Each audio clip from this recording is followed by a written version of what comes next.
Hey everyone, tonight we're going to travel somewhere most of history's storytellers avoid, into the quiet, candlelit, whisper-filled world of a medieval eunuch, and not just observe it. You're going to be me. For one full day. The palace is cold before the sun rises. Not cold like winter wind, cold like power, cold like marble underfoot, cold like knowing the most important parts of you were taken long ago. So before you get comfortable, take a moment to like the video and subscribe, but only if you really like what I do here. And while you're at it, post your city and local time in the comments. Let's see who else is drifting off to sleep with us tonight now. Turn off the lights, maybe turn on the fan for some soothing noise. And let's get started tonight. It's still dark when I open my eyes. The silk sheets stick slightly to my skin from the night's sweat, even though it's early spring. In this palace, the seasons bend more slowly, like the knees of the servants. I sit up without a sound. My chamber is small, but comfortable by servant standards, lacquered wood furniture, 2 candles, a single silk robe folded at the foot of the bed. Everything is in its place. Everything has to be. The others are still asleep in adjacent quarters. I can hear faint breathing through the paper-thin walls. We never talk in the morning hour. Footsteps are a conversation of their own. I reach for the water basin and splash my face. It's not refreshing, it's routine. Like a bird flapping its wings, not to fly, just because that's what birds do. When you wake up in the palace as a eunuch, the first thing you remember isn't who you are, it's who you're not. I'm not a man, I'm not a woman, I'm not a noble, I'm not free. My name is, well, that depends on who's asking. To the emperor, I'm Little Eastwind. To the kitchen servants, I'm Sharp Eyes. And to the guards, I'm Move. They don't bother with names. The bell rings once. That's our signal. It's still before dawn. I slide into my robes, soft blue with a black sash, and adjust my slippers so they don't squeak. That squeak cost a eunuch his position once, maybe more. Down the corridor, the candles are being relit. The scent of lotus oil mixes with the faint stink of mice and mold. Yes, even the emperor has rats, but they live better than some farmers. I pass the statue of the laughing Buddha. His belly is shiny from all the fingers that touched it for luck. I never touch it. What would luck even look like for me? A shorter hallway, a less demanding empress, or perhaps no memory of what was taken. In the great hall, I kneel to check the incense bowls. They're still smoldering. Good if they ever go out completely. It's seen as a bad omen, worse than a black cat, more like the emperor stubbing his toe. One of my jobs is to inspect the chamber pots of the concubines and report anything unusual. Yes, I have to note the color and consistency. Why? Because an upset stomach could mean poison or pregnancy, and neither is welcome unless expected. I carry my notepad, bound in red silk, and make quick notes. One of the concubines left a faint smear of blood, nothing alarming, probably just monthly tides. Still, it goes in the report. I do not interpret. I record. The paper smells of crushed jasmine. I don't know why, but it makes writing about bodily fluids feel slightly less sad. Slightly. A senior eunuch, Master Zhao, passes me. He doesn't speak, but his look says, do better. Or maybe, don't slip. Or just, I see. You in this palace, seeing someone is often the loudest thing you can do. I move on to my next task, delivering a message from the Empress to her astrologer. The envelope is sealed with red wax, shaped like a lotus. I'm not supposed to know what it says, but I read it. Everyone reads everything. That's why most of us are literate. It says, the dreams persist. Tell me what must be burned. She's had dreams before.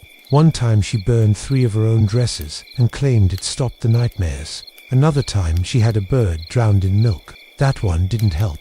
In history books, they'll probably just say she was elegant. Outside, the sky starts to glow pale orange. Birds call from the inner courtyard, mostly swallows. They were brought from the south to remind the emperor of spring. They live better than us too. I return to my room briefly to grab my breakfast. A small bowl of millet, a slice of pickled radish, and a cup of tea that tastes faintly of bitter almonds, which makes me nervous. Bitter almond means cyanide in modern times. But in our world, it just means the leaves were oversteeped. Probably, i.e. alone. We all do. No one wants to talk about what they dreamt, because no one wants to hear what dreams were allowed to have. I once dreamt I was walking through a forest and came across a clear lake. I knelt to drink and saw my reflection hole. I woke up crying, never told anyone. It's almost time to head to the throne room. But before I leave, I light a tiny stick of incense for myself. The Emperor will never know. It's sandalwood. My favorite. The scent fills the room, and for just a moment, I feel more than a function. I feel like a shadow that remembers it once had a shape. But shadows don't linger when the bell rings again, so I rise and walk. The corridor leading to the throne room feels longer every day, even though the tiles haven't moved. There's still polished stone, still icy underfoot, still patterned like dragon scales curled in on themselves. I count 27 steps, from the base of the second incense brazier to the first of the golden pillars. I know this because I'm not allowed to count anything that matters, like days off or dreams deferred. By now, the palace is waking up. You can hear it in the clinks of porcelain, the soft hiss of tea being poured, the creak of old joints as guards shift positions, like statues shaking off sleep. I slip into the throne room before the Emperor enters. That's our job, be invisible, before presence is required. The big brass doors remain shut, for now, guarded by 2 men in lacquered armor, both tall enough that I catch my own slouch in response. One of them yawns but catches himself halfway through. You never want to look too relaxed around a eunuch we're trusted more than most. We also disappear more icily. My task is simple: light the incense before he arrives. There are 9 burners, 5 in front of the dais, 2 flanking the jade lion statues, and 2 more near the silken canopy above the throne. The trick is not to make smoke. Smoke makes the Emperor cough. The incense is only for subtle hints of pine, sandalwood, and a strange oil made from powdered yes, that ambergris, whale vomit, very rare. Smells like earthy vanilla if you pretend not to know where it comes from. I check the cushions on the throne. No stray threads, no loose embroidery. The Emperor once accused the former head eunuch of plotting through stitches. The man was found 3 days later in the koi pond, without his tongue. But the fish were well fed, I suppose. The room starts to hum with arrival. Ministers first, then scholars, then generals. They bow deeply, their voices murmuring prayers and petitions. I stand just behind the Emperor's seat, behind the curtain, holding a fan. I don't wave it unless he gestures, but I must always be ready. He enters. The room falls silent like a closing fanfast, and final. Emperor Gao strides in wearing red robes embroidered with gold thread dragons. His crown holds 12 pearls that swing gently with every step, like small planets orbiting a very proud sun. His face, tired, lines around the eyes, but no one would dare say it. In official portraits, he is forever 30, which he hasn't been for 22 years. He sits, adjusts the sleeve folds, and then nods. Court begins. I stand still, very still. Stillness is an art, and I'm a master. The first petitioner is a tax official from the southern provinces, requesting more grain relief. He's sweating, and it's only mid-morning. The Emperor listens, says nothing, then flicks 2 fingers. A eunuch steps forward to take the scroll. I do so with both hands, eyes lowered. My fingertips touch the red silk tie binding the petition. It's damp from the man's nervous hands. I wonder if he'll still have his position by sundown. Court. CONTINUESA. General proposes a new border fortification. The astrologers objected interferes with the flow of ki. The Emperor sighs, tells them to argue elsewhere. He doesn't care today. I can tell. The fan in my hand grows heavy. You know how people talk about bearing witness? In my world, you bear everything: secrets, heat, tension, the stink of politics steeped in human sweat. A sharp cough breaks the rhythm. The Emperor, not pleased. I switch to a feathered fan and begin waving it gently. This pleases him. I see the tiniest nod, like a monarch acknowledging wind. You learn to read the micro-movements. A tightened jaw means someone's about to lose favor. A scratch behind the ear. Boredom. A blink held half a second too long. Dangerous thoughts dot around. Noon. The audience ends. Not with a grand dismissal, but with the Emperor standing and walking away mid-sentence. We all bow. I bow lower than anyone, my forehead grazing the polished tile, which smells faintly of camphor and feet. The room clears out in waves. I remain, always the last to leave. I roll up the mats, brush away fallen hair, gather scrolls. There's a lot of hair in this room, and almost none of it is mine. On the way out, I pause by one of the screens painted with mountain scenes and white cranes. Behind it is a wooden box marked with the Emperor's private seal. It's forbidden to open. So of course I've opened it. Inside, letters from his mother. Old ones, pre-accession. She wrote in poetic metaphors, asking him to remember the smell of steamed rice and the kindness of silence. He never replies, but he keeps them. I close the box gently. As I step back into the corridor, I hear laughter from the concubine quarters. Real laughter. One of them must have said something that reminded her of before this place. Laughter here is rare enough to stop time for a second. I smile, barely, then return to not smiling. One of the younger eunuchs, Little Plum, passes by carrying a tray of medicinal tonics. He nods at me. His eyes say, "I'm tired." Mine reply, "You will be more." There's a debate among scholars about whether eunuchs like me had true influence or were just tools of the imperial will. Personally, I think we were both like the brush that paints history. It doesn't choose the image, but the painting doesn't exist without it. Anyway, time to prepare the tea trays. No rest yet. The kitchen annex is already buzzing by the time I arrive, but no one looks up when I enter. That's the strange thing about being high-ranking and invisible at the same time. They all know I could report them for using yesterday's rice flour, but they also know I won't unless I have to. I find the tray meant for the Emperor's midday refreshment. Not lunch, no. Lunch is far too plebeian a word. This is a celestial interlude of sustenance, or so the poets would call it. But really, it's just tea, a few steamed buns, and a salted plum nestled in a bowl of crushed ice. I inspect each item carefully, as I was taught. The tea leaves must be no older than 5 days, stored in a jade container, steeped at exactly 78 degrees, not 77, not 79. We use a copper thermometer marked with tiny calligraphy lines. I once saw a cook whipped because the tea was 1 degree too hot. The Emperor claimed it gave him nose poison. I arrange everything onto the jade-inlaid tray. It weighs about as much as a sleeping toddler, but I carry it like air. The key is balance everything. In the palace is about balance, scent and silence, deference and detail. If one side of the tray dips too far, the ceramic cups will rattle, and that's a sound I absolutely do not want echoing through the corridor. As I leave the kitchen, I pass a stack of peeled melons shaped into perfect lotus petals. A side dish for the senior concubine, Lady Swan. The cook whispers to his apprentice, "Use the smaller spoon, or she'll throw it again." Apparently, last week's spoon hit the wall and chipped a priceless mural. No one mentioned it in the morning report. I'm guessing the mural got moved. Along the corridor, I step lightly, heels never touching down, toes always pointed forward. I sometimes imagine myself a dancer, though no one would ever call me graceful. I arrive at the imperial reading chamber. The Emperor is alone, reclining on an ivory-inlaid divan, eyes closed but clearly awake. I kneel, lowered the tray, and announced the offering with a soft voice. "Celestial refreshment, your radiance." He doesn't reply. He rarely does.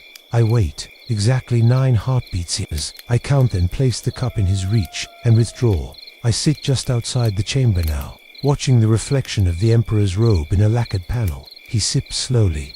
Good. No complaints today, as I nibble at my own sad breakfast, cold millet and that pickled radish. Again, wonder, not for the first time, what it's like to eat a meal while feeling hungry in your soul. Do emperors ever feel hunger, or does the power fill them to full? I remember once, as a child, sneaking a honey pastry from a merchant's cart. That sweetness was the first thing I ever truly stole, and also the last. The palace takes away your appetite for risk, along with, well, other things. Down the hall, I hear a parrot squawk something unintelligible, probably repeating a poem it heard during a recitation. Yes, we have parrots, imported from the south. One of them once said, "Don't trust the man with thin shoes." No one knows who taught it that. Probably a joke. Probably. But it's not always a joke when a bird gives advice. When the Emperor finishes, he rings a tiny bell. The sound is like a chime caught in a dream. I re-enter bow.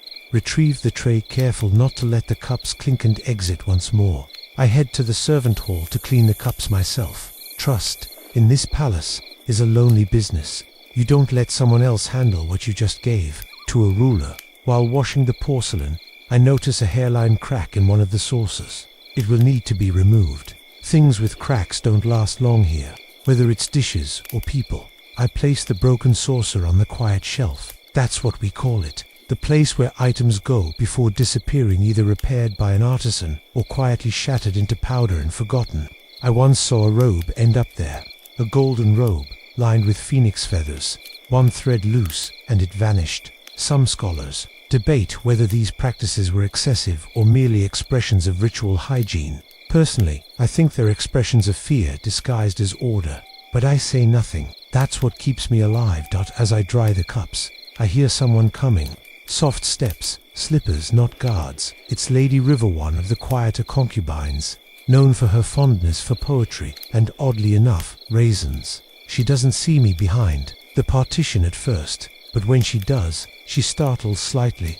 "Oh, I thought you were a shadow," she says. "I get that a lot," I reply. She smiles, just faintly. Then her eyes fall on the tray. "That was today's tea." "Yes, my lady." She lowers her voice, suddenly curious. "Did he finish the plum?" I nod. "Good," she whispers. "He only eats the plum on days he feels merciful." And then she's gone, like a breeze through a door that no one heard open. I finish my cleaning and slip out through the side hall, passing the sunlit courtyard. A few young eunuchs are scrubbing the stone tiles with brushes made from horsehair and bamboo. The water they use is lightly scented with chrysanthemum. Even our cleaning water is perfumed, though none of us wear scent. It's forbidden. There's something gently absurd about that. A bee buzzes by my ear, and I swat at it instinctively. Then remember, not to once. A concubine fainted from seeing a eunuch wave his hand too sharply. Thought he was signaling an assassin. We had to spend an hour fanning her with swan feathers while she cried into her sleeve. Drama and paranoia make good bedfellows in the palace. The tea duty is done, but the day is still long, and I'm already tired. The hall outside the imperial audience chamber smells faintly of lacquer and old sandalwood, but I catch something else in the air too. Ink. Someone's been writing something they probably shouldn't. A courier passes me in a blur, sleeves fluttering like moth wings. He holds a scroll tied with a yellow ribbon. Yellow, that means internal correspondence, palace only. Sensitive, usually. Dull, but not this one. The courier nods at me and disappears around a corner. I follow casually, hands behind my back, like I'm thinking about soup. No one notices a eunuch pretending to be deep in thought. We're practically furniture with opinions. The scroll he leaves rests briefly on a cedar tray just outside the Empress's chamber. I see it before it's picked up by another eunuch, even younger than Minnow, more than 16. Too young to know what can kill you just by knowing. He looks up at me. "Is this one urgent?" "Everything is urgent until it isn't," I say. He frowns, nods, and walks away. I wait until he's gone, then I take the scroll. Yes, it's a risk. But the thing about trust in this place, it doesn't come from obedience. It comes from knowing things no one else does. I step into an alcove behind one of the phoenix screens and untie the ribbon. The handwriting is delicate. It's from the Empress to the Grand Astrologer. Again, the Emperor's eyes wander again. A name has been whispered. I fear what he dreams. What offerings are required to redirect the tides of favor? A name. She doesn't say whose, but we all have our guesses. There's a certain concubine, Lady Crane, whose voice drips like plum wine, and who once recited poetry about drowning emperors while looking the emperor directly in the eye. Power in this palace isn't just born in the throne room. Sometimes it's born between sheets or behind veils, or in a scroll no one was supposed to see. I sealed the letter again carefully, but not too carefully. If you make it look too perfect, someone will know it was tampered with. A light smudge at the corner gives it authenticity. Truth, even in deception. I walk the scroll directly to the astrologer's chambers. He's waiting, eyes half closed like he's already reading the stars inside his eyelids. "Your reading material." "Honored one," I say with a smile. He gives me a sideways glance. "Did the paper whisper anything on the way?" "Only nonsense," I reply. "It's not the whispering I worry about, it's the silences." He chuckles. "That's why I like you. You're not trustworthy, but at least you're interesting." That may have been a compliment, or a warning. I leave quickly. By the time I return to my usual duties, the hallways have grown warmer with sunlight. Gold light spills across the red floor tiles, making them look like embers. I pretend I'm walking on fire. It helps keep the day amusing. A bell rings 3 short chimes. That means the dragon fountain must be prepared. Yes, that dragon fountain. Every year, visiting envoys are brought to the courtyard to witness the breath of the empire, a stone dragon that spits water from its nostrils, while monks chant about rain and fertility and the emperor's divine lineage. What they don't know is the whole thing runs on a very clever system of copper pipes and a team of sweating eunuchs turning cranks in a basement room that smells like wet dogs and rusted coins. I head there now, slipping past the kitchens and through a side passage marked herbal storage, which of course is not herbal storage at all. Inside the mechanism room, it's chaos.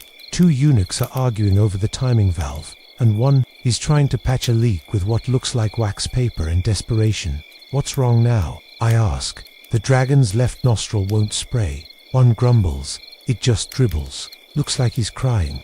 Maybe he is. I offer. He's had to sit through centuries of ceremonial nonsense. They don't laugh. No one down. Here is in the mood for poetry. I roll up my sleeves and get to work, tightening one of the brass screws with a borrowed tool that once belonged to the emperor's first engineer, an old eunuch named Master Ironfan, who allegedly died from a heart attack while fixing a misfiring incense catapult. Yes, we had one of those. It launched burning sticks of incense into the air during rituals. A bad idea. But poetic. With some elbow grease and a bit of swearing, internal swearing gets you reassigned to latrine detail. We get the nostril working.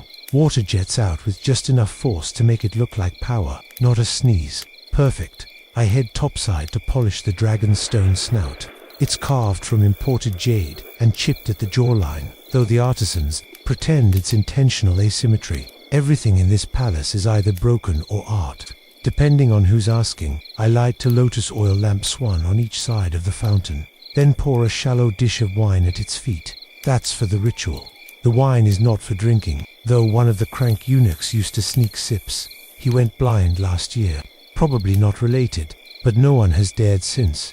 The courtyard is quiet now, fragrant with incense and wet stone. I place a red silk cloth over the fountain's base. Tomorrow the envoys will stand here and nod like they understand what it all means. Today, it's just us, me and the dragon. You're lucky, I whisper to it. No lungs, no desires, no history, just stone. You'll still be here long after we're dust in some forgotten tunnel. The dragon says nothing, which means I've won the argument. I head back inside, hands still damp from the ritual water, and someone stops me in the corridor. A concubine's maid, face flushed, whispering, "You're needed in the inner courtyard." A message discreetly. That's always a fun word around here.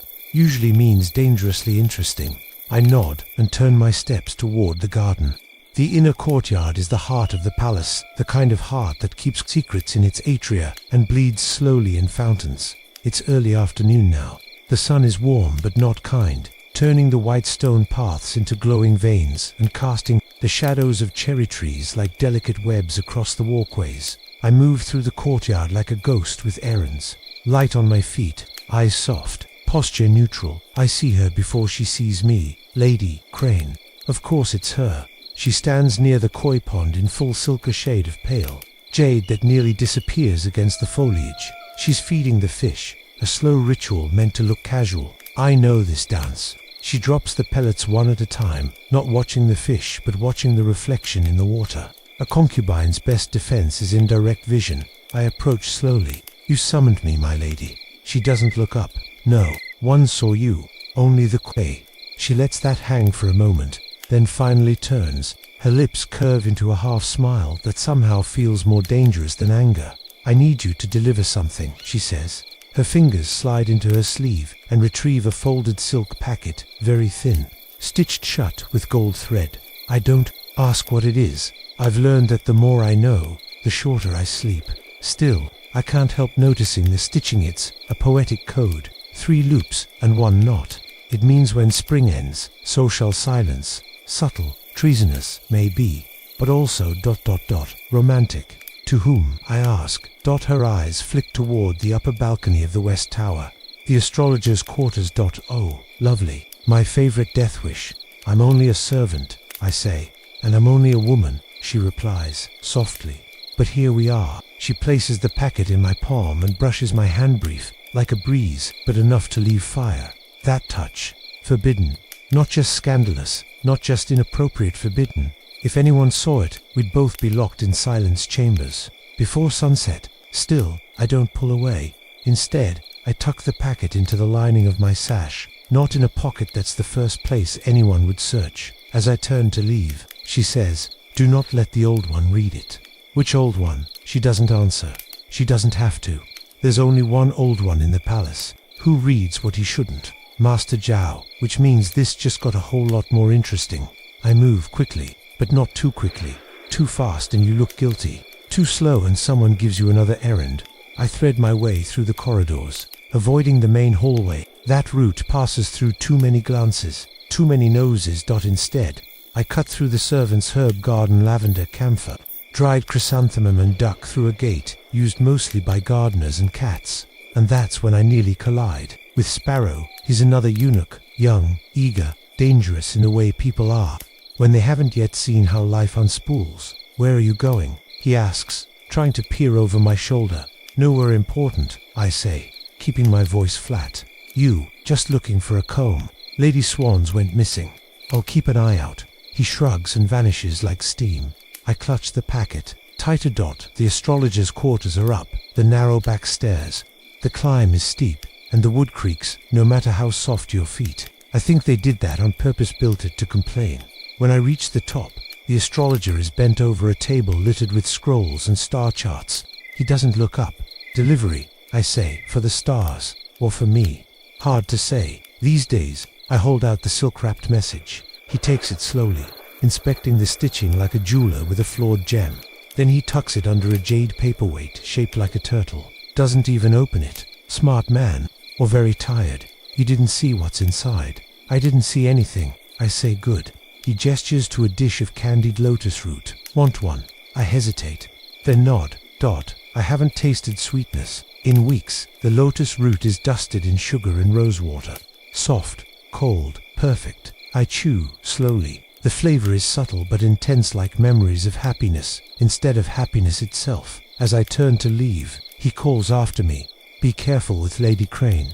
I pause. She's clever.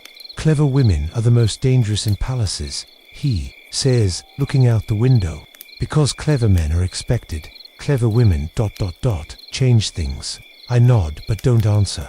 Back downstairs, I detour into the aviary to reset my nerves. Yes, we have an aviary. Of course we do. Dozens of birds in gilded cages, finches, swallows, a parrot that sings imperial hymns when it's in the mood. Most of the time it just squawks, "I don't believe you," over and over again. No one knows who taught it that, but it's disturbingly appropriate. I feed the birds quietly. They seem to recognize me, or maybe they just tolerate me, because I don't poke at them like some visitors do. One bird, a yellow-throated sparrow, hops closer to the bars. I whisper, "If I had wings, I'd still have to wait for permission to fly." He chirps once and turns away. I sigh and head back toward the main corridor. My hands still smell faintly of rose sugar and birdseed. The day's only half done. Somehow, I feel like I've already betrayed someone. I just don't know who yet. The dragon fountain had barely dried on my hands when I was summoned again, this time not with urgency, but with a quiet look from Master Zhao himself. You don't ignore Master Zhao. He doesn't shout. He doesn't need to. He has that ancient kind of authority, the kind carved from decades of silence and secrets. His eyes are small, shrewd, and utterly unimpressed by everything, including me. "Come," he says. Just that. No honorifics, no explanations. So I follow him down a side hall, past rooms with no names, and doors that don't open unless they want to. This is the palace's bellyware. Things are cleaned, hidden, or stored until remembered. He leads me into the ceremonial preparation chamber, a large stone room shaped like a lotus, cold and dark except for a skylight where the sun falls in a single, perfect square dot in the center. The imperial dragonhead fountainhead lifted from its stone base and placed on a linen-covered workbench. It's the one used only once a year for the summer festival. "Polish it," he says. By hand, no cloth, no tools, just oil and reverence." Right. Reverence. The thing is massive, easily 20 pounds of carved jade and obsidian, shaped into a snarling dragon mouth with curled lips and ridged teeth. The surface is dull now, dusty with the neglect of months. and someone has left a faint ink smudge near the left fang. Typical. I kneel beside it, my knees pressing into the cold stone floor. He hands me a bottle of fragrant sandalwood oil and walks away without another word. Just me and the dragon. I dip my fingers in the oil, then run them slowly across the stone's rough curves. The surface resists at first, like old wax, but then it yields. The jade drinks in the oil, growing darker, glossier dot with each pass. I trace the shape spirals ridges, the crack near the left nostril that's been sealed and resealed so many times it's become part of the dragon's face. I whisper to it under my breath. You and I have something in common, I say. We open our mouths but never breathe. The oil warms under my fingertips. The dragon begins to gleam, slowly, patiently, like memory returning to a dying man. It takes a full hour to polish it properly. My fingers are aching, slick with oil, and the scent of sandalwood clings to my skin like a confession, but it's done.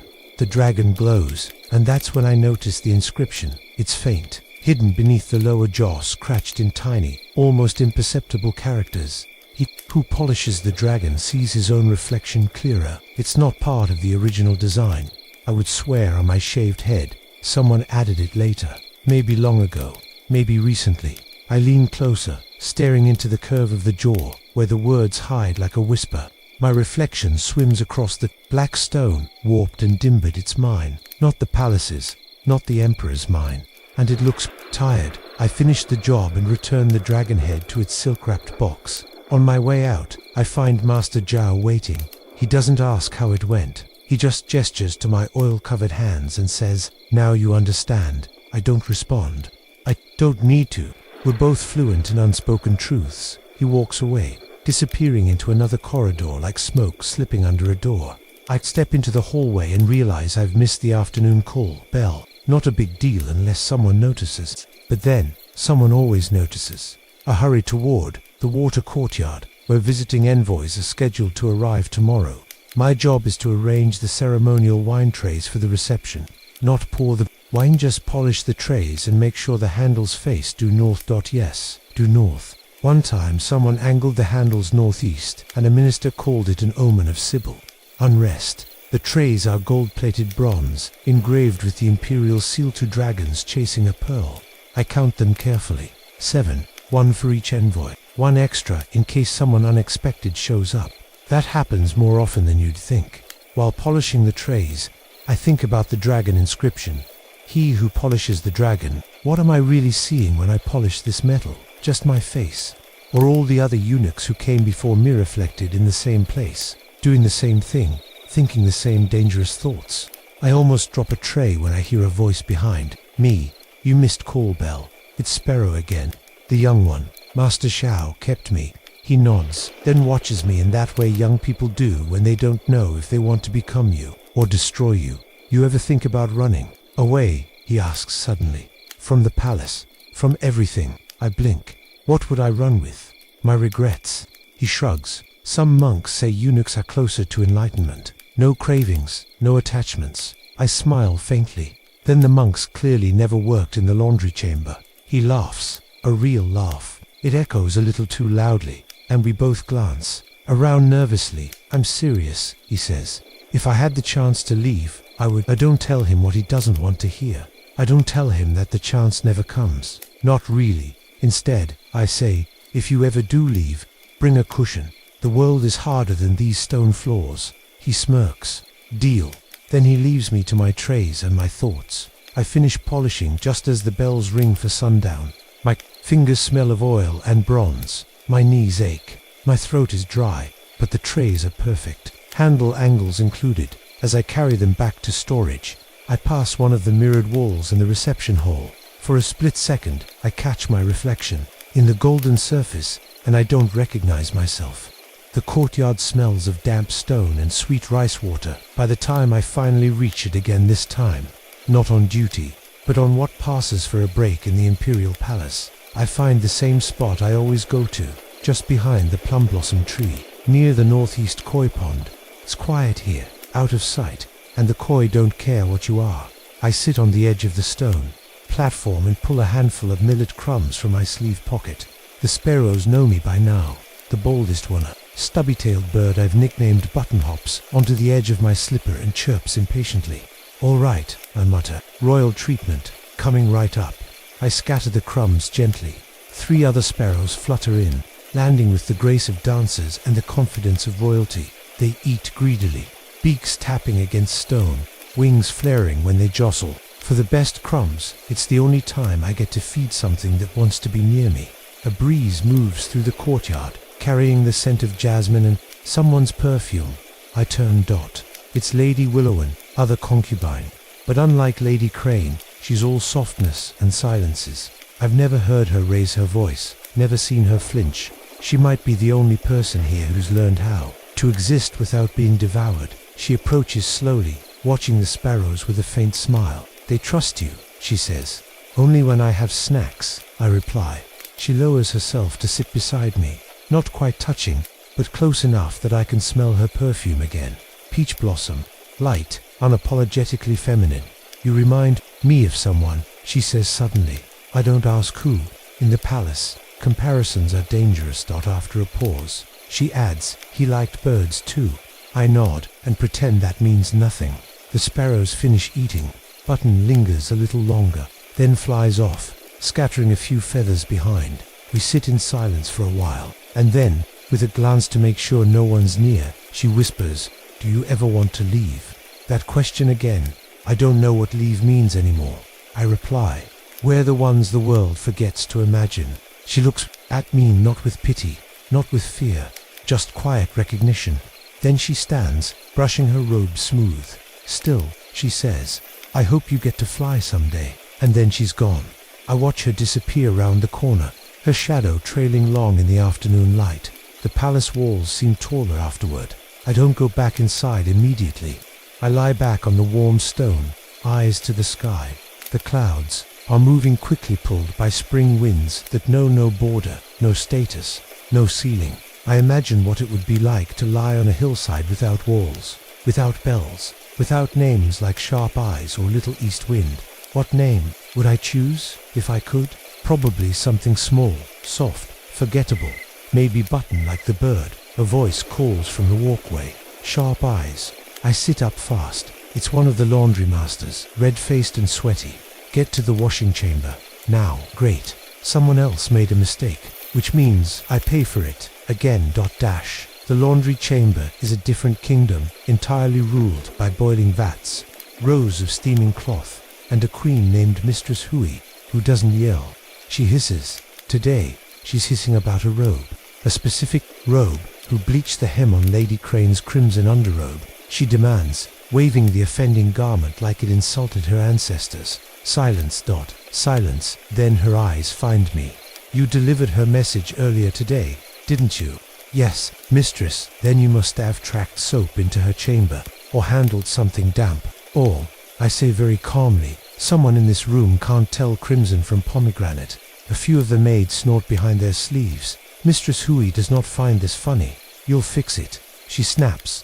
"Scrub floors until you remember where your hands belong." Which is how I end up on my knees, scrubbing stone with a brush made from bamboo and pig bristle. The soap biting at my fingers. The steam is everywhere. It clings to my face, my robes, my breath. The chamber is a giant kettle, and I am one of its unwanted ingredients. Next to me, a teenage maid hums an old song about two lovers turning into butterflies. Someone else drops a robe in a vat and curses. When it splashes, I scrub until the skin on my fingers starts to wrinkle, then keeps wrinkling. Mistress Hui passes behind me once, sniffing like a suspicious dog. She says nothing, which means I've done something right or something she'll save for later. As I finish, one of the older maids leans in and whispers. She's not mad about the robe. She's mad the Empress looked bored during the fabric inspection. She thinks it reflects on her. Of course, everything in the palace is about reflection, not reality, just reflections. By the time I leave the laundry, my back aches and my robe smells like lye. It's almost evening. The sun is dropping behind the west tower, staining the windows crimson or pomegranate. Who knows anymore? I return to the courtyard, but the sparrows are gone.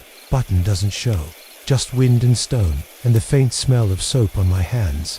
The light fades fast in the palace. One moment the courtyards are glowing gold, and the next, shadows slide down the walls like ink spilled from the sky. It's during this hour when it's too late for errands and too early for sleep. The ghosts come out, not the real ones probably, just the living ones, the ones who used to matter, the ones who remember when they had names that weren't job descriptions. I pass through the incense hall and out into a small side garden nestled between the Empress's west wing and the scholars' library. Hardly anyone comes here anymore. For old Plum, he's sitting where he always sits, under the crooked lantern tree, smoking a tiny pipe that smells of dried citrus and regret. Back again, he says, without looking up. I bow slightly. I missed your company. You missed my gossip, he corrects, exhaling a puff of smoke that curls around his head like a tired halo. I sit beside him on the stone bench. It's still warm from the day, though the air is beginning to cool. The lantern above us swings, gently, casting flickering shadows across the cracked path. Plum is the oldest eunuch in the palace. No one knows how old, exactly. Some say he served the last emperor.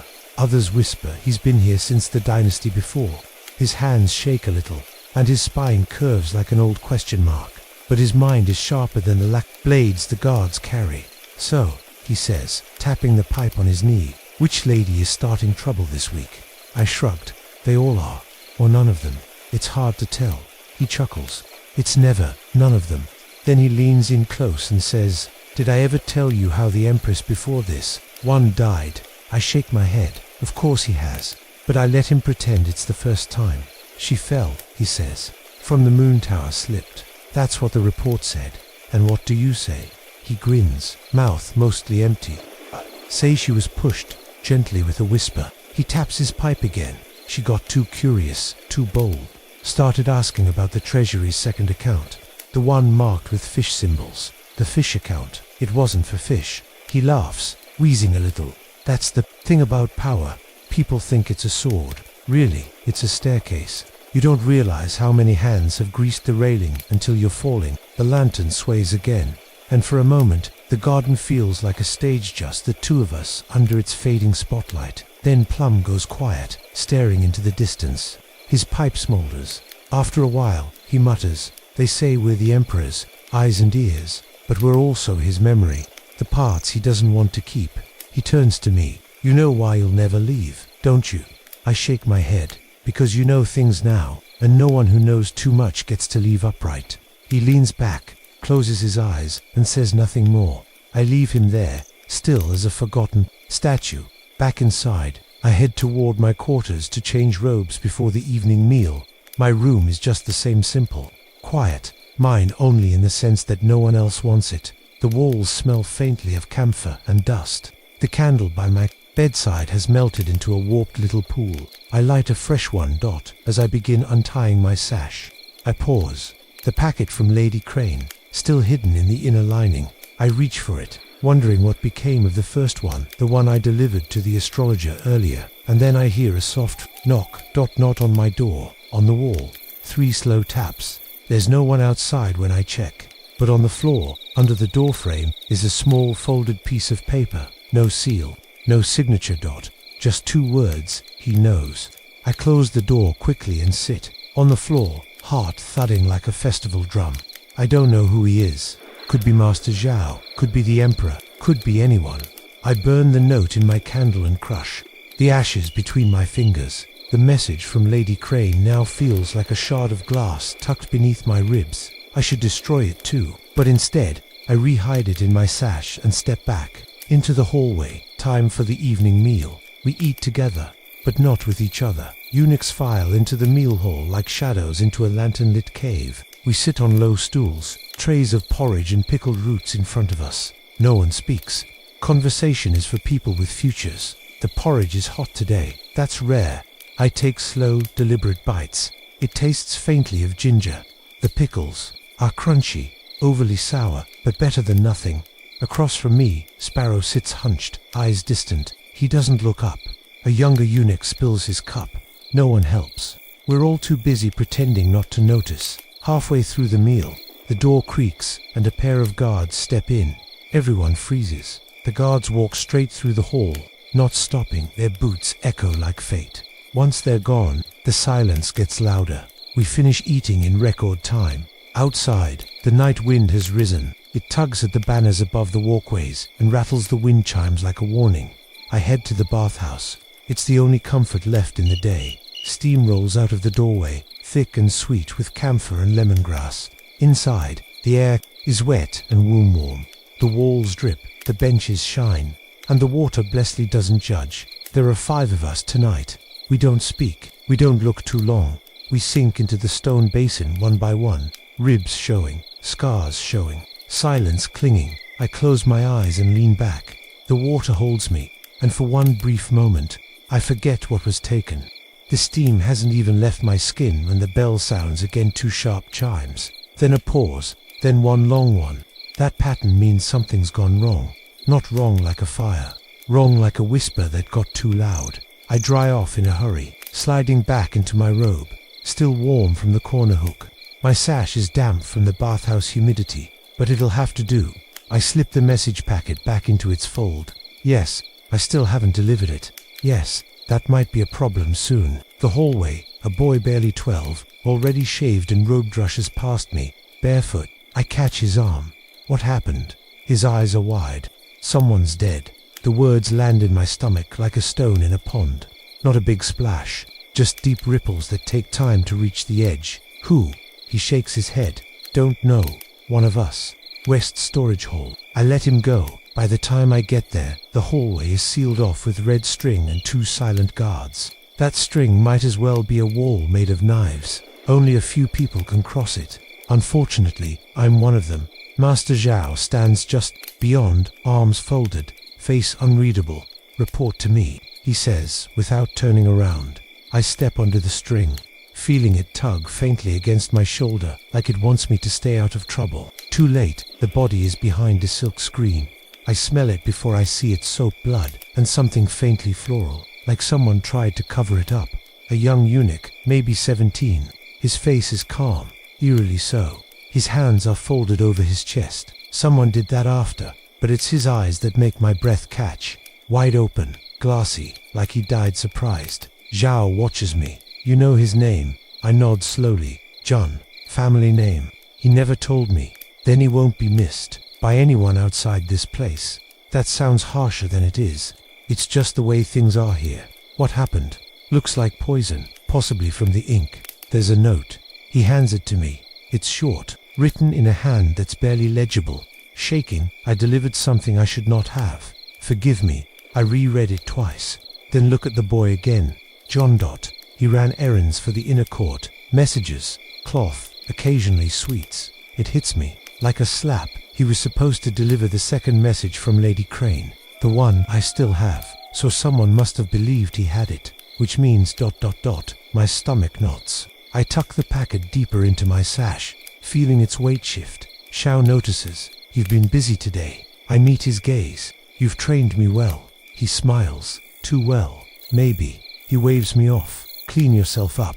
Then come to the Eastern Archive quietly. I bow and leave, heart racing. Instead of returning to my room, I detour again, this time to the forgotten side of the palace, the East Garden, once used for royal music practice, now overgrown and mostly ignored. It's not officially off limits, just ... unloved. I kneel by the old stone bench, half sunken in ivy, and take out the silk packet. It's still sealed, still stitched with gold thread. I could open it, burn it, swallow it, throw it into the koi pond and tell no one. But then I remember Lady Crane's face, that steady gaze, the way she brushed my hand and said, "Here we are." I slip the packet back into my robe and look up at the stars. Even here, the palace lights drown them out, but just one is visible tonight, faint and trembling, like it's hiding. I whisper, "Be patient."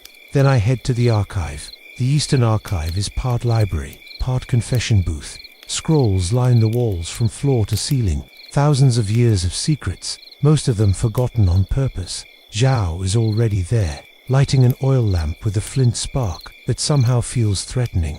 "You're late," he says. I took a detour. He gestures for me to sit. I do, cross-legged on a thin cushion. He takes down a scroll from the third shelf, marked with the imperial seal, and something else, a crescent moon inked in silver. "That's not a good sign," I murmur. Zhao raises an eyebrow. "You read too much. You keep showing me things." He unrolls the scroll halfway and points to a list of names. Eunuchs, all deceased. Do you know what this list is? I scan the names. Some are familiar. Others have been scrubbed from conversation. No. It's a list of everyone who died in service while holding secrets they shouldn't have known. He taps one name, Tianjin, a name I haven't heard in years. He was my teacher, Xiao says quietly. They said he died of fever. Truth is, he opened the wrong drawer, read the wrong letter. He looks at me. Don't make the same mistake. I say nothing. He rolls the scroll back up and replaces it. Before I leave, he says, there's a time for silence, and there's a time for forgetting. I nod. But in my mind I repeat the name, Jun. I won't forget him, not yet. Back in my room, I sit by the candle again. The flame flickers wildly, like it's warning me of something. I don't sleep. Instead, I take the packet from my sash, hold it over the candle for a moment, and then pull it away. Not tonight, instead. I place it under my mattress. Then I lie down, arms at my sides, and stare at the ceiling. Outside. Wind rustles the bamboo in the courtyard. Inside. Silence presses against the walls. Somewhere beyond the palace walls, the world turns, but not for me. Midnight in the palace is unlike anything else in the world. It doesn't sleep, it holds its breath. The halls are emptier. Yes, but not quiet. The wind still whispers through the paper screens. The bells on the outer towers chime every quarter, hour, and somewhere, always, water drips from a pipe that no one has fixed for 50 years. I can't sleep. My body is still. My mind is pacing. The message from Lady Crane still lies under my mattress. A tiny weight with the pressure of 1,000 imperial tons. I haven't touched it since placing it there, but I feel it like a hidden nerve in my ribs. I sit up, quietly. The others are sleeping. Even Sparrow, who usually rustles in his sleep like a rat with dreams. I slip out, barefoot, wearing only my inner robe. No sash, no lantern. The corridors at this hour belong to ghosts, and those too haunted to rest. Which is how I find myself walking toward the Moon, Pavilion Anne, open-air terrace overlooking the North Gardens, mostly used for poetry readings or lonely crying sessions by minor nobles. And there she is, Lady Crane, standing at the edge of the railing, her back to me, long dark hair unbound and trailing like ink over silk. I hesitate, then speak. You're out late. She doesn't turn. So are you. I still have it. Now she turns. Her face is pale in the moonlight, and somehow softer. Not the venom-laced gaze she wears in the day. She looks ... tired. Human. Did you open it? She asks. No. Good. She walks toward me slowly, the sound of her silk shoes like moth wings brushing stone. He died, I say. She stops. Jun. I nod. I didn't send it through him, she says, quickly. I know. We stand in silence, the air thick with things we can't say.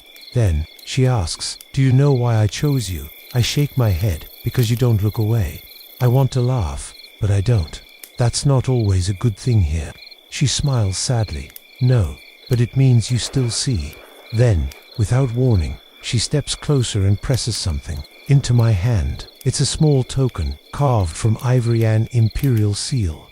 Not the seal, of course, a private one, a symbol used by the emperor for very personal business. This will get you through any door, she says. Once, my fingers close around it. Why? I don't know yet, she says, but I think you'll need it. And then she's gone, disappearing into the inner garden, like she was never there. I return to my room, heart racing in a rhythm I don't recognize. I hide the seal inside the lining of a no. One checks shoes.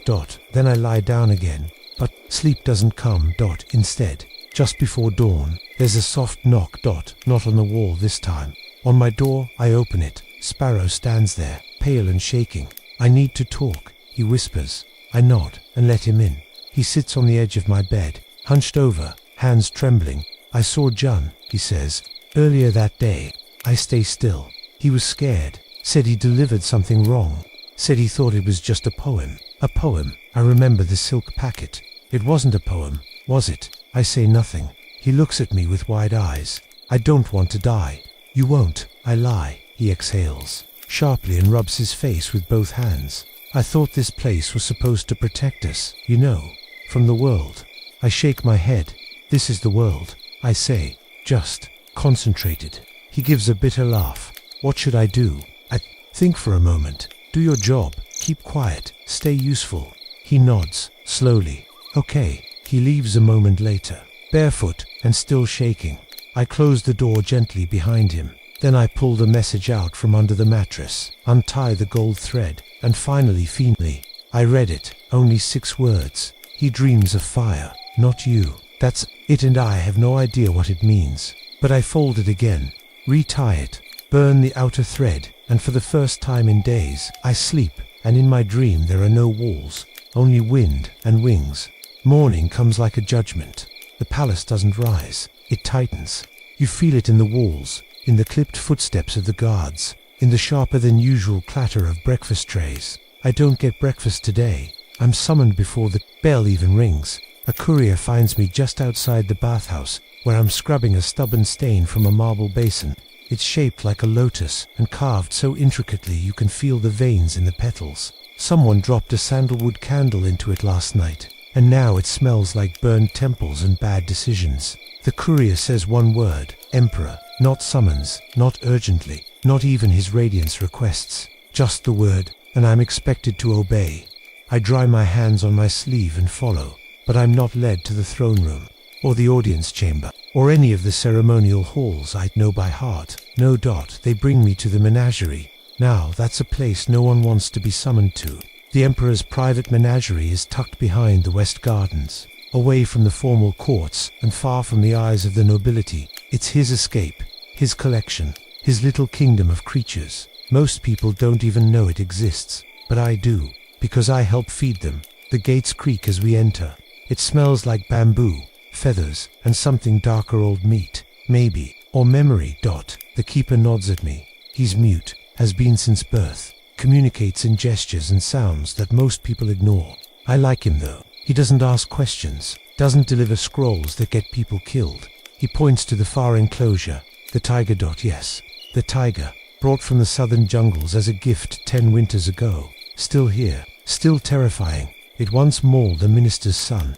He survived, technically, though not all the important parts of him. The tiger is pacing, back and forth, like a poem written with claws. And inside the enclosure, a scroll, just sitting there, unrolled, flattened. The tiger has stepped on it twice, smudged some of the ink. The Emperor wants me to retrieve it. Of course, he does. The gate opens with a groan. The keeper signs, slow, no sudden movements. I nod, swallow, step inside. The air changes instantly, denser, like walking into someone else's breath. The tiger sees me, stops pacing. I don't bow. That would be ridiculous. I move slowly, barefoot, robes brushing the dirt. The scroll is only 10 steps away. 9.8. The tiger takes a step toward me. 7.6. He growls, low, not hungry, curious. I keep moving, eyes down, but peripheral vision wide open. 5.4. Scroll within reach. 3. I crouch, pick it up gently. 2. The tiger huffs, turns away, padding back toward the shade. 1. I back away, one step at a time. The scroll in my hands feels like fire. The keeper closes the gate. I breathe. Only then do I glance at the scroll. It's poetry, at least. I think it is. The characters are elegant, but strange. Each verse ends with the same line. The toothless lion still remembers the hunt. I don't know what it means, but I know who wrote it. Lady Crane. No doubt. I deliver it, as expected, directly to the Emperor's steward. I say nothing, he says. Less then, I'm dismissed, but not sent back to chores. No, now I'm sent to the mirror polishing chamber, which, yes, is as strange as it sounds. The chamber is deep in the palace, beyond the jade archive and the servants' registry room. It smells like metal and lavender oil. There are no windows. The mirrors here aren't just for reflection. They're ceremonial, ritualistic. They belong to the Emperor's private harem, not for vanity, but for purity. They must be polished by eunuchs, only by eunuchs, because men can't be trusted, and women aren't allowed. The mirrors are large, rimmed in silver and backed by wood carved into the shapes of cranes, peonies, and on one disturbing one writhing dragons in mid-coil. My job is to polish them. No fingerprints, no streaks, just pure, bright reflection. There's a saying among the older eunuchs, A perfect mirror will show the soul. A smudged one will hide the knife. I never understood it, until now. As I polish, I watch myself emerge from the glass. Slowly, painfully, bit by bit. My forehead, my eyes, my mouth, the parts that are mine, the parts that are not. I lean closer. The mirror is flawless. But I look wrong, like someone acting like me, not being me. A warped version, like a memory retold too many times. I step back. Behind me, in the reflection, I see someone enter the room. I turn. It's her, Lady Willow. She's not supposed to be here. She closes the door behind her quietly. No guards, no fanfare. Just two people in a room meant for silence. I wanted to see, she says. I don't know what she means. See what? She walks closer. Her robe brushes the floor like falling petals. You. I shake my head. This is a dangerous place for poetry. She smiles. Then we must whisper it. I don't move. I don't breathe. She lifts one hand, delicate, pale, unadorned, and places it on the mirror beside my own reflection. For someone with no name, she says, you cast a very loud shadow. I want to say something clever, or cautious, or wise. Instead, I just whisper. I remember. Good, she says. Then you're still alive. Then she leaves. No guards stop her. No one saw her enter. But the mirror remembers. And now, so do I. They say the Emperor's beasts are extensions of his soul. If that's true, then his soul is hungry, unpredictable, and smells like fermented rice and feathers. I'm summoned again to the menagerie. But this time not for scrolls or poetry or tiger negotiations. No. Today I'm here to feed the Emperor's private collection of creatures, because the usual animal keeper fainted. From heat, or nerves, or maybe boredom. Hard to say. The menagerie isn't large, but it's intricate cages within cages, paths twisting like intestines, everything designed so that no two animals see each other, unless the Emperor wants them to. The first on the list is a pair of white-naped cranes, beautiful, tall, and arrogant. They're the only creatures in this place that look like they understand the idea of rank. They dance for food, and only eat if you bow first. So I bow, deeply, and they accept. Next is a monkey. Not a cute one. This one is bald in patches, missing a toe, and probably plotting something. The Emperor loves him, calls him Scholar Frown. I hand him a plum. He throws it back. Classic. Then the peacocks. 4 of them, useless but magnificent. Their enclosure is cleaner than the senior minister's quarters, which tells you all you need to know about palace priorities. But the last is the worst, the imperial mongoose. Yes, a mongoose. Small, mean, deadly, brought in after a snake incident 6 years ago involving one of the concubine's attendants and a highly suspicious garden accident. The mongoose earned its place. The attendant, sadly, did not. I approach its enclosure with a bowl of minced fish and fermented egg. It hisses. I hiss back. Mutual understanding. As I slide the bowl into its den, I notice something wedged in the back corner, a piece of cloth. Deep red, silk eye. Glance around, no one. I reach in, fast. It's a torn sleeve. The hem bears the pattern of the inner court guards, which is ... concerning. There's a spot of dried blood on the edge.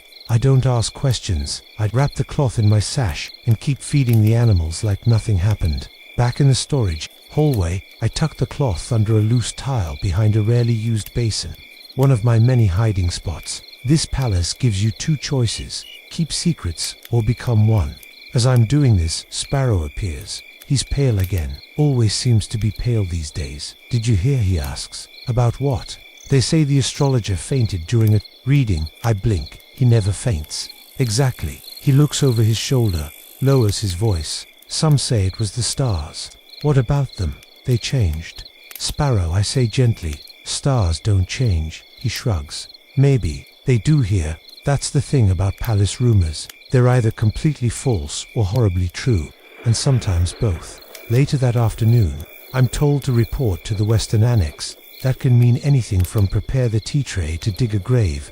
Turns out, it's worse. I'm assigned to clean the silk chamber, not where they make silk, where they store it. Vaulted ceilings, dozens of shelves, each roll tagged with the date, the court rank, and of course the mood of the emperor when it was chosen. Mood codes include serene, imperially wistful, slightly vengeful, And hungry, yes, really. I'm alone in there, cataloguing the bolt of cloth labeled Moonless Azure, chastely disappointed when I find something tucked inside the roll. A note, small, folded 4 times. No seal. I open it. If the animals are uneasy, trust their instincts. No name, no signature. I scan the room. Nothing. No shadows. No eyes. I fold it again and burn it on a nearby candle. The flames are quick. Uneasy animals, I think of the mongoose, the torn sleeve, the tiger's sudden stillness yesterday, and the cranes. They refused to bow back today. That's new. I don't like what it implies, but I know better than to panic in a palace where emotion is a scent predators follow. So I finish my silk counting duties, note the 3 missing bolts no one will mention, and leave like everything is normal. By the time I'm free, it's evening again. I walk past the koi pond in the east courtyard and see Lady Crane there. She's not feeding the fish this time. She's watching them hard, like they'll give her answers. I approach carefully. She speaks first. Have you heard anything about what? She gives me a look. About him, she says. The Emperor? No, not yet. She's quiet for a long moment. Then, he's dreaming more. I nod.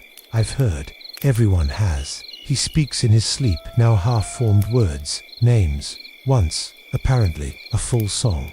Do you think he's sick? I ask. I think he's afraid. That chills me more than any ghost story old Plum ever told. An afraid emperor is worse than a cruel one. A cruel man harms you to remind you who's in charge. A fearful one harms you because he doesn't know who's in charge anymore. Be careful, she says. There are things moving now. You feel it too, don't you? I do. The palace feels off, like it's breathing differently, like it's waiting for something. She walks away, her robes barely stirring the air. The koi scatter, and I'm left alone with a reflection that doesn't look quite like me anymore. The mirror polishing chamber was supposed to be my last task for the day. It wasn't.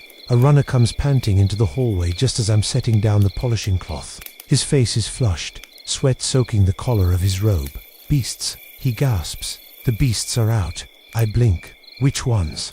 All of them, right? Of course, he vanishes as quickly as he arrived. I don't wait for orders. I head straight to the menagerie. When eunuchs run without a bell, you don't need instructions, you just go. The chaos hits me before I even reach the gates. Voices shouting, wood splintering, a scream cut short, and the distinct, unmistakable cry of a crane in panic. When I round the corner, I see the wreckage, cages overturned, feed barrels smashed, guards chasing shadows. It looks like the animals simply decided to stop being caged. The peacocks are loose, fluttering and shrieking like noblewomen at a scandal. One stands triumphantly atop the Emperor's koi signboard, tail feathers fanned in righteous fury. The monkey is already gone. I'll miss him maybe. But worst of all, the tiger's cage is open. I freeze. Where is it? A guard barrels past me, clutching a gash on his arm. East Hall, he shouts. Of course, that's the concubine's wing. I start running. When I reach the East Hall, everything is strangely still. Too still. Silk banners hang in perfect vertical lines. Lamps flicker gently. And there at the far end of the corridor is the tiger. Its body is massive, striped gold and charcoal, tail twitching with slow purpose. And beside it, inches away, is Lady Willow. Standing. UNMOVING. She's single quotes as holding. Nothing. Her hands are empty, and yet the tiger hasn't moved toward her. It just watches. I take one step closer, her voice calm as a lullaby. Don't run. I wasn't going to, I whisper back. The tiger growls. Not loud, just a low rumble that makes your bones forget how to stay solid. Lady Willow doesn't blink. It's afraid. Of what? I ask. Her eyes meet mine. Everything. I get closer. Slowly, step by step. No sudden movements. I've done this before, just not with actual death on the other end of the equation. Closer now. I can see its chest rising, falling. It is afraid. And then, I don't know what possesses my kneel. Not in worship, not in fear, in understanding. The tiger blinks and steps back. Just one step, but it's enough. To guards appear behind me, spears ready, faces pale. Wait, I say, let it go. They hesitate. That's all I need. I rise, walk slowly to the side. The tiger turns. And walks away. Not fast, not afraid, just done. Back toward the gardens, back to the place it came from. Lady Willow exhales like she's been holding her breath since childhood. I look at her. Why didn't it attack? She smiles, faintly. Even beasts recognize sorrow. She touches my arm gently. Come. She leads me not to the safety of the inner chambers, but through a hidden door behind a hanging tapestry, one I've passed 100 times without noticing the seam that it leads to a narrow staircase, spiraling downward. No torches, just the faint light of oil lamps far below. When we reach the bottom, we're in a room I've never seen. A chamber carved from stone, lined with shelves of scrolls, but not the imperial kind. These are ... older, personal records, not by ministers, but by concubines, eunuchs, even servants. Lady Willow lights a lamp. The glow reveals writing on the wall, scratched into the stone, a phrase repeated over and over. The dragon forgets. The stones remember. She turns to me. This is where the truth is kept. I don't know what to say. She takes a scroll from one of the shelves, hands it to me. I unroll it slowly. It's written in Lady Crane's handwriting. A confession. Noah. History, details of the emperor's dreams, records of punishments carried out in secret, lists of servants who vanished, eunuchs who retired without ever leaving, and at the bottom, one line: when the dreams become fire, the tower must fall. Lady Willow meets my eyes. It's happening again. I fold the scroll. How do you know? Because I remember, and so do the stones. She leads me back up the staircase, back through the tapestry. The corridor is still empty. The tiger is gone. The silence remains. Before she disappears down another hallway, she says, "You still have the seal." I nod. "Then be ready." For what? She looks over her shoulder. For the moment when silence becomes a scream. Then she's gone. That night, I lie awake, not from fear, not even from confusion, but from clarity. Something is coming. And for once, I won't just watch. Dawn brings no comfort. The palace hums with a tension so taut, even the birds in the courtyard stay quiet. The air is too still. The banners don't move. The water in the koi pond lies flat like polished jade. Something's about to snap. A sign to escort the morning meal to the outer throne hall. That's unusual. Usually, it's the lower-ranked eunuchs who handle trays now that I've moved up in Zhao's invisible ranks. But this morning, the task lands on me, so I do it. The tray is heavier than usual Kenji, with lotus seeds, a soft egg custard, and 3 kinds of pickled vegetables laid out like a painting. The emperor likes aesthetic food. Taste is optional. Meaning is everything. I walk slowly, eyes down, every step measured.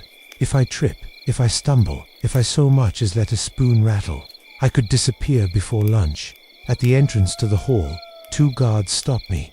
One nods toward my sash. Sealed. I hesitate, just a fraction of a second too long. Then I reach inside and produce the small ivory token Lady Crane gave me days ago. The moment it leaves my fingers, I feel naked. It's the only power I've ever held that didn't come with a job title. The guard inspects it. His eyes change. "Go," he says quietly, almost respectfully. Inside, the emperor is already seated, not upright and proud, but slouched, one elbow on the armrest. His crown is tilted slightly, not carelessly desperate. Of it has shifted in his sleep, and he hasn't had the strength to fix it. His eyes find mine as I kneel to place the tray, and for the first time since I entered this palace, he speaks to me. "Do you know why dragons eat their own tails?" he asks. I freeze. He's not asking me as a test, not in mockery.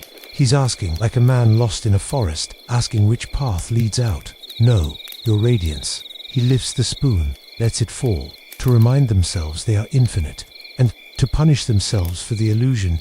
He smiles, not a kind smile, a tired one.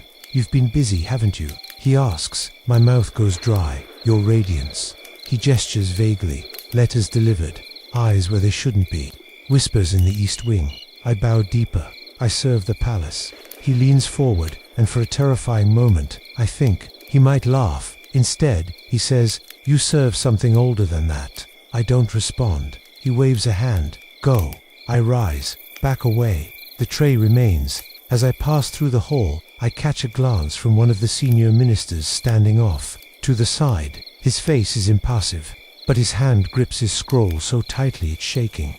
I return to the eunuch's quarters and find Sparrow sitting on my cot. He doesn't apologize for the intrusion. They arrested Lady Crane. He says, my world goes quiet when this morning they said she smuggled foreign letters, that she was plotting a seduction to disrupt the line of succession. A seduction, that's the charge. She's gone. He nods. Tower, the tower, that means she's not dead. Not yet. She's waiting. To be questioned, to be rewritten, to vanish. I sit beside him. Neither of us speaks for a while. Then I ask, did she give anyone else anything? Sparrow looks at me, carefully. Yes. What? She said. If I fall, let the mirrors speak. I close my eyes. Of course she did. That night, I return to the mirror polishing chamber. Alone. I wait until the bells mark the third watch, then slip past the garden guards, into the long corridor, and down into the room of polished reflections. It's empty, quiet. I approach the central mirror, the one rimmed with silver peonies, and there, barely visible under the corner of the frame, is a sliver of parchment. I slide it out. A message. From her. I have been loyal, but not to him. The Emperor dreams of fire, because he knows the pyre is already built. If I do not return, the Eastern Basin holds the truth.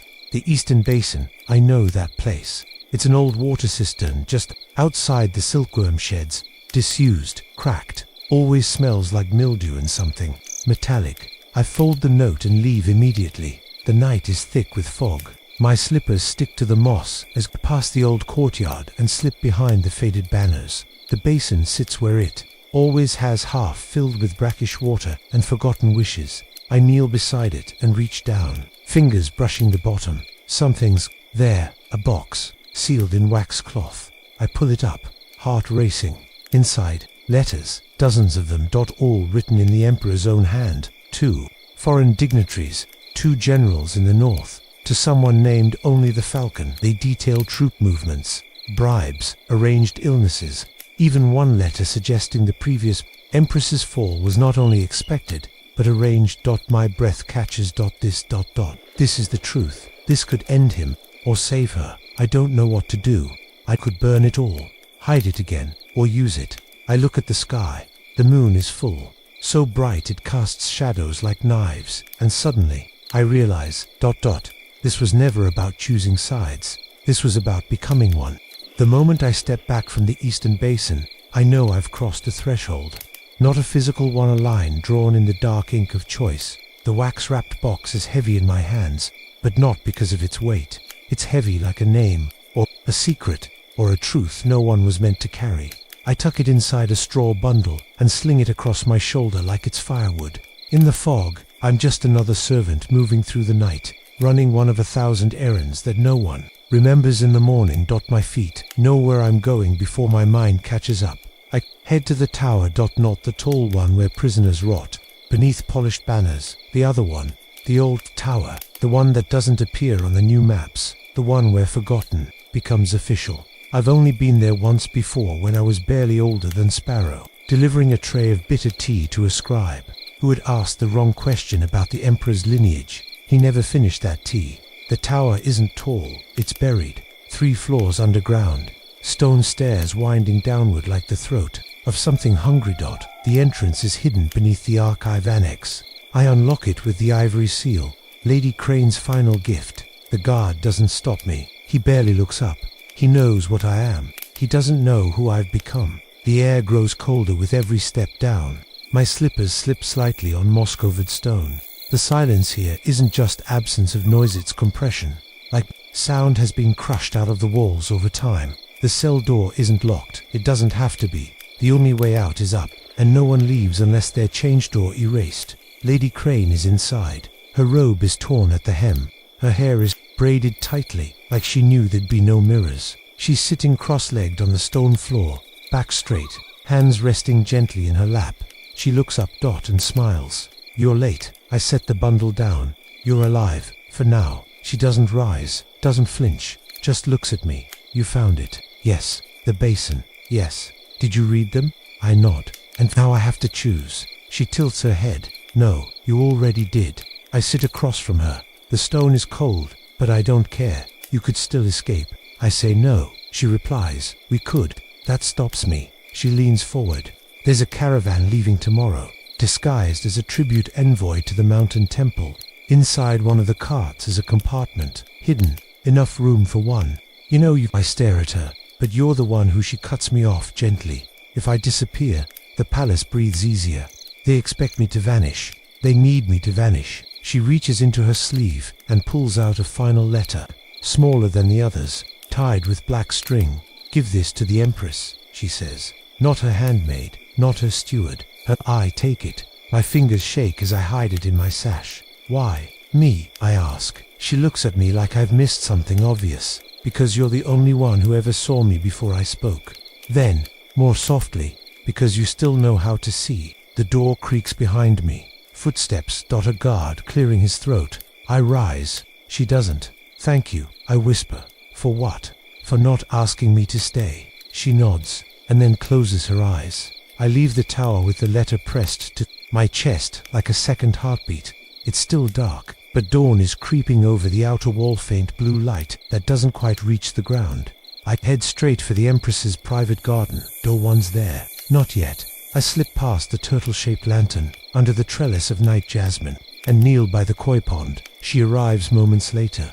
Not in full regalia, just a simple robe, unpainted face, hair loose like a woman who remembers she was once. More than a crown. You came, she says. You knew I would. I hoped. I hand her the letter. She doesn't open it. Not yet.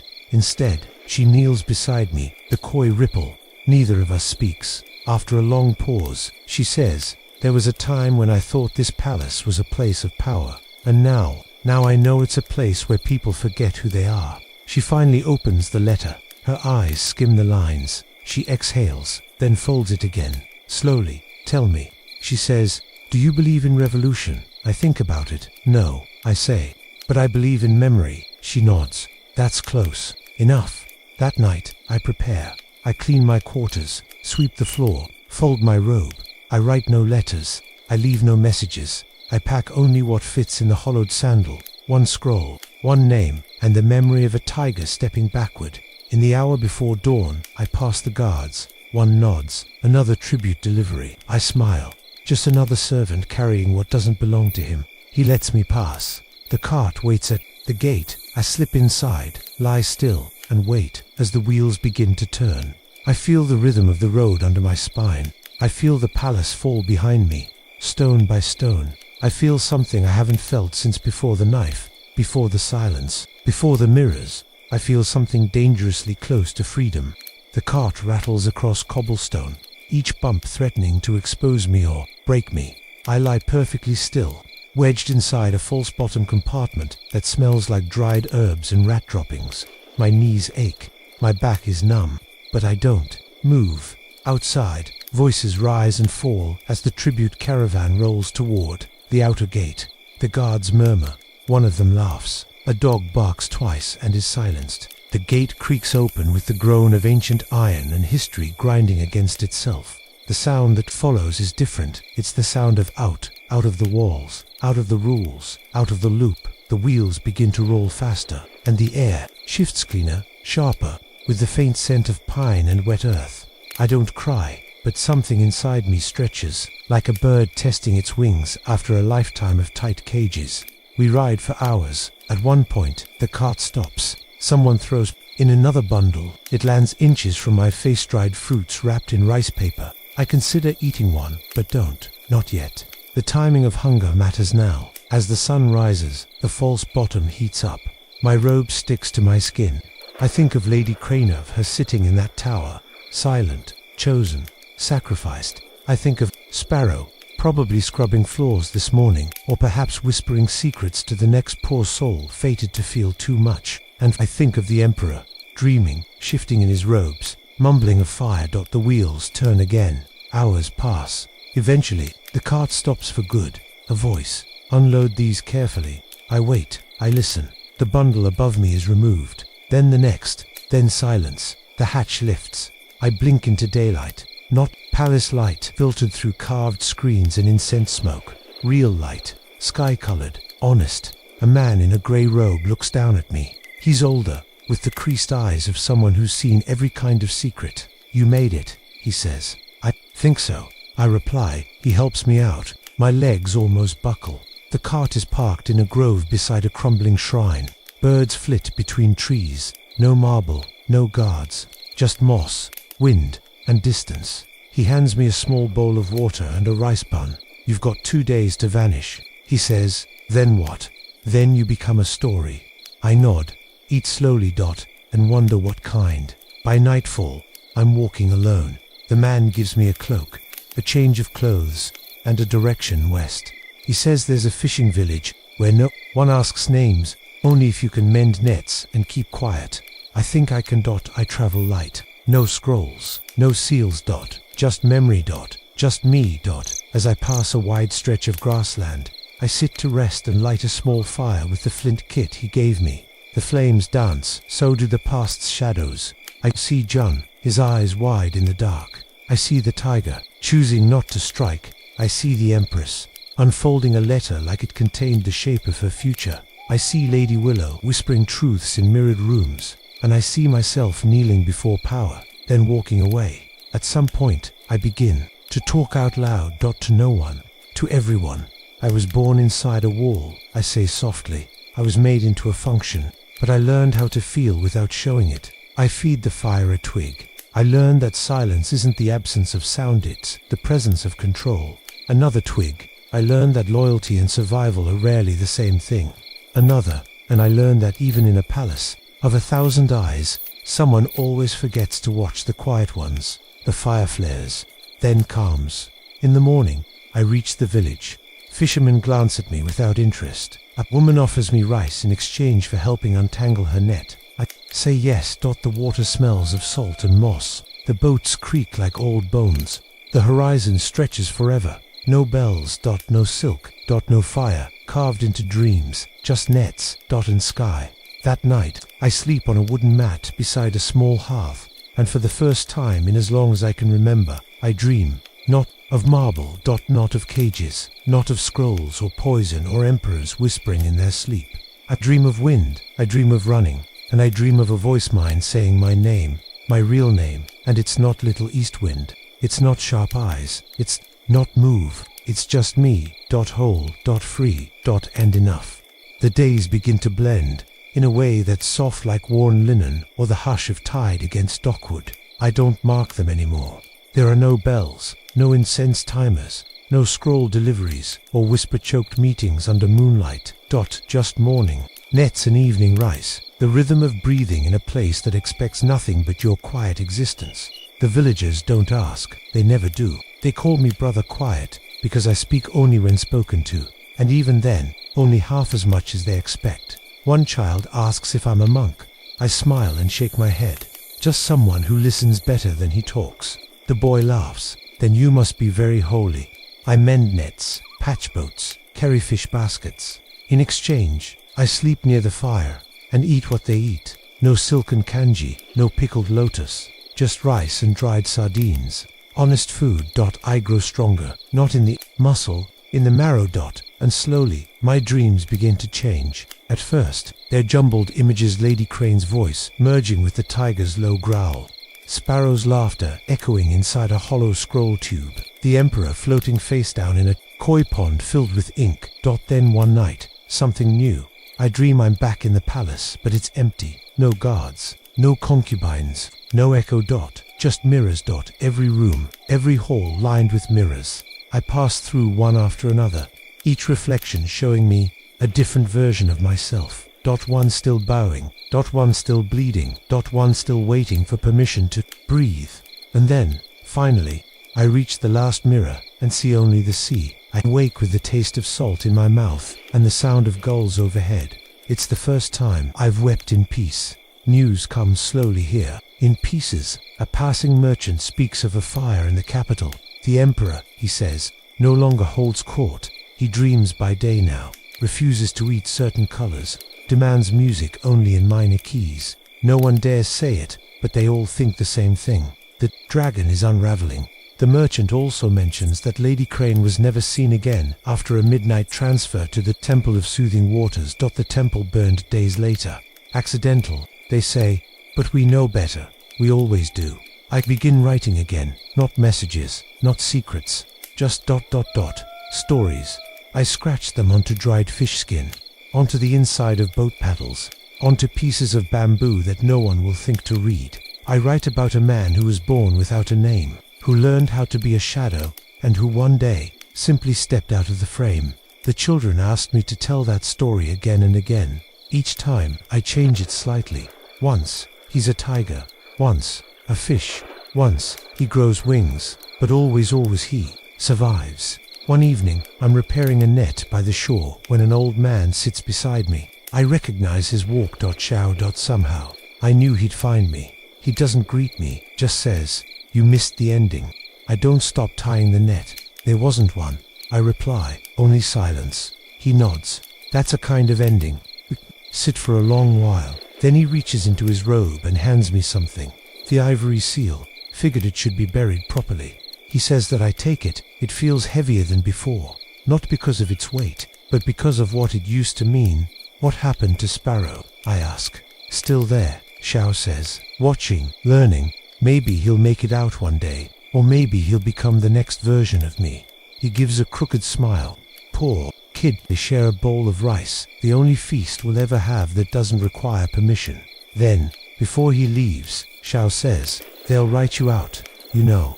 Of course, they'll say someone else delivered the letter, or that she never wrote it, or that the Empress never read it." Good, I say. That means I mattered.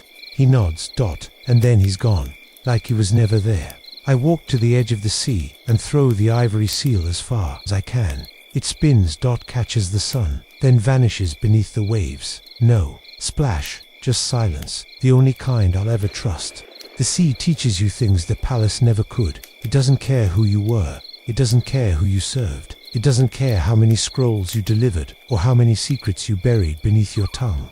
It only asks, can you float? And if not, it lets you sink. I learned to fish, not just mend nets. I learn how to tell when the tide's turning by the way the clouds bend. I learn to taste salt on the wind and know if a storm is hiding behind the next wave.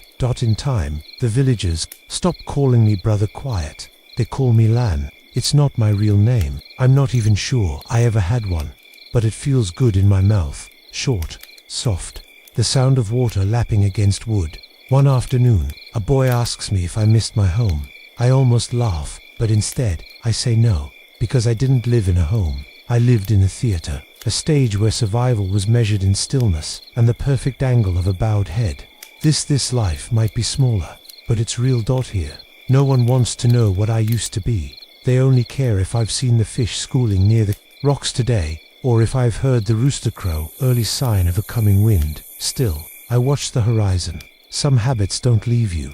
And then one day, it happens. A boat arrives at the dock, not a fishing boat, but a courier vessel bearing the imperial sigil. Though dulled and weathered, two men step off.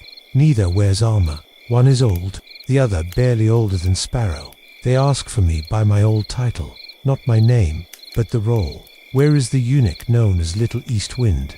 The villagers look puzzled. Someone points to me, hesitantly. I walk over, barefoot, holding a basket of crabs. The older man hands me a scroll, sealed, familiar ink. I don't open it, not right away.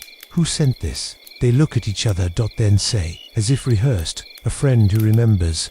That could be anyone, or no one. They wait, but I say nothing.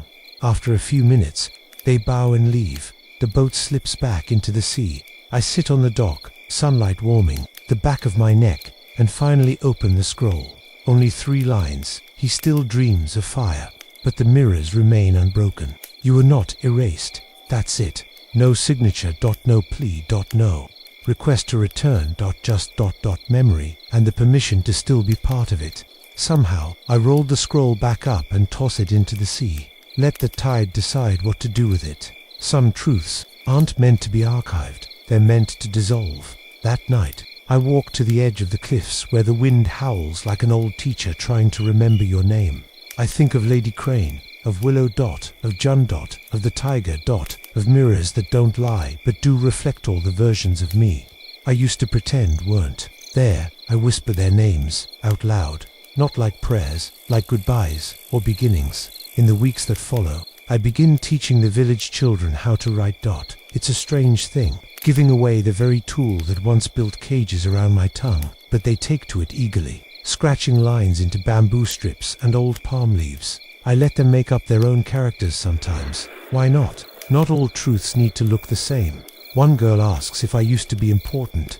I smile and say, I used to be quiet in a very loud place. She nods solemnly. I think that's important.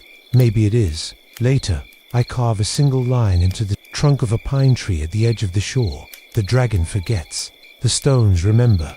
It doesn't matter if no one else sees it. I know it's there. That's enough.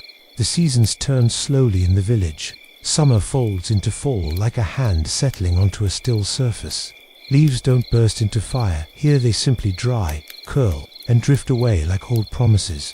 I've been free for nearly a year. I measure time now not by bells, but by fish migrations and the songs the herons sing in the reed marshes. I know the exact week when the tide forgets to rise, when the rice boats dock with half their usual clamor, when the sky turns from silver to ash dot, and yet something inside me still listens for footsteps, palace footsteps, soft, deliberate, heavy, with meaning, but they never come dot until the day the sky breaks. It's late autumn. I'm sitting beneath the old pine I carved, the one that holds the truth no one asks about. When I see it, smoke, not a fire, not from cooking, distant, beyond the bay, rising in slow curls from behind the eastern hills, a signal or a memory that night, the wind howls from the direction of the capital. No one else seems to notice, but I do. The villagers sleep. I do not. I light a lamp and sit beside it until morning, watching the flames sway like the shadows in the emperor's eyes. 3 days later, another boat arrives, small, fast, black sail. No imperial markings this time. Only a single rider steps off. A girl, 15, maybe 16, dressed in robes that don't fit, bearing a scroll in both hands, like it weighs more than she does. She doesn't speak until she reaches me. You're the one they sent away. I tilt my head, which they all of them. She hands me the scroll. I open it. No wax, no signature, just brushstrokes in a familiar hand. The tiger is gone. The cage is open. Do not return, but do not forget. I fold it gently. She stands there, waiting. For what? I ask. Your blessing. I chuckle, but she doesn't flinch. Why me? Because you survived, she says. And they think that means you know something. I look past her, at the sea, at the sky, at the pine tree with its silent inscription. I don't, I say, but I remember. She nods. That's enough. Before she leaves, she turns and says, the emperor no longer speaks. I nod. I never expected him to listen. Then she's gone. That night, I walk to the edge of the sea again. The water is low. The sand is damp. I dig a shallow hole with my hands and place something inside, a tiny mirror, taken from the polishing chamber so many years ago, when I still knew how to walk without sound. It's cracked now, but it still reflects. Before covering it, I whisper, for the next one. Then I bury it. In the weeks that follow, I begin writing again, but this time, not on leaves, not on bamboo, on silk, scraps of cloth traded from passing fishermen, bartered for stories of strange cities and silent palaces. I write my story, not the one they remember, not the one they erased. Mine. 20 scrolls, one for each hour I lived. Behind the walls. One for every secret I kept quiet. One for every version of myself that never made it out. They aren't beautiful, but they are true. I tie them with blue thread. Place them in a sealed chest. Carve a dragon onto the lid. Not coiled, not snarling. Sleeping. Not forgetting. Resting. Dash. A year later, a boy finds the mirror I buried. He brings it to me and asks if it's magic. I tell him it is. I tell him it shows not what you are, but what you've survived. He grins. That's enough for him. I sit beside the sea again. My hands are older now, my steps slower, but my breath is mine. My dreams are mine, and I am not forgotten, because I remember sunrise again, and this time it finds me sitting at the edge of the dock, feet dangling just above the tide, a fishing line slack between my fingers and a half-eaten rice bun in my lap. There's no ceremony to this morning, no bells, no incense, no polished shoes waiting to catch a slip of your heel. Just breath, and salt, and time. I hear the village waking up behind me. Pans clink, firewood cracks, someone curses at a stubborn chicken. Life continues unremarkable and entirely precious for that very reason. The wind carries a smell of jasmine and wood smoke. It reminds me of the palace, but not in the way that haunts anymore, in the way that simply was, memory, unsharpened by pain. A boy sits beside me, one of the students I've been teaching to read. He doesn't speak at first. He's learned, like I have, that silence often says more than sound. After a while, he asks, "Were you really the one who saved her?" I don't answer right away. "Who told you that?" "The boatman, the one with no teeth. He says you carried a secret message and stopped a war." I smile. I carried many things. Sometimes they were secrets. Sometimes they were just soup. "Did you really work for the emperor?" "I worked near the emperor." "Were you scared?" "Always." He's quiet again. Then, softly, "Do you think she's still alive?" I nod slowly. Some people survive, not by hiding, but by becoming impossible to erase. He stares at the water. "What about you?" I shrugged. "I'm still here." That's enough. Later, I visit the pine tree again. The carving is faded now. Time and weather have smoothed its edges, but I can still make it out. The dragon forgets. The stones remember. It's a truth I didn't fully understand when I first scratched it there. Now I think I do. The dragon, for all his power, his hunger, his fire lives moment to moment, ruled by fear disguised as fury. But the stones don't speak. They don't fight. They endure, they hold, they remember. Back at my hut, I untie the last of the blue-threaded scrolls. The 20th, the final hour. I write slowly, the brush dancing like an old friend across the silk. Tell the last part of that story. Not the escape, not the silence, but the living after. The part most never get to tell. The part where you wake up and no longer flinch, where your name is yours, where your body isn't an apology, where the sound of your breath doesn't mean survival, it just means you're alive. As the sun lowers behind the sea, I sit outside and sip ginger tea.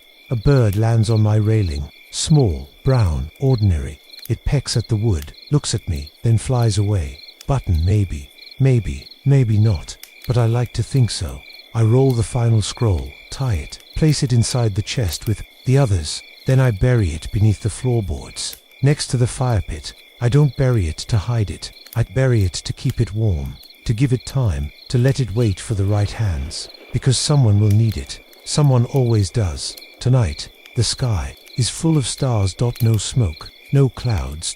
Just light, and the quiet sound of the tide remembering its place. I lie down. Close my eyes, and for the first time in a lifetime, I dream nothing at all, just darkness, and rest, and peace. So that's it. That was my day, if you can call it just one, as a medieval eunuch.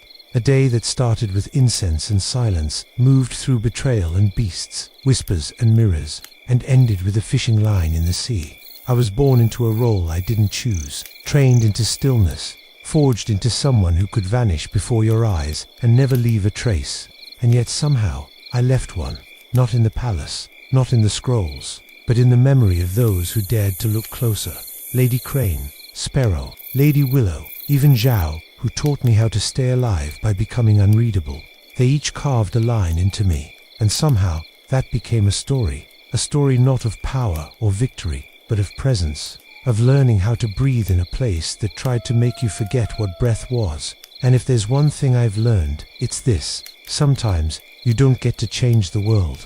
Sometimes you just escape it, and that's enough, because survival, when you weren't meant to, is its own quiet kind of rebellion, and truly remembering what happened. That's what keeps the stones speaking long after the dragon has forgotten your name. So wherever you are, whatever role the world has carved you into, be soft, be quiet, but don't be gone, because someone, someday, might need your story to find their own way out. Good night, everyone.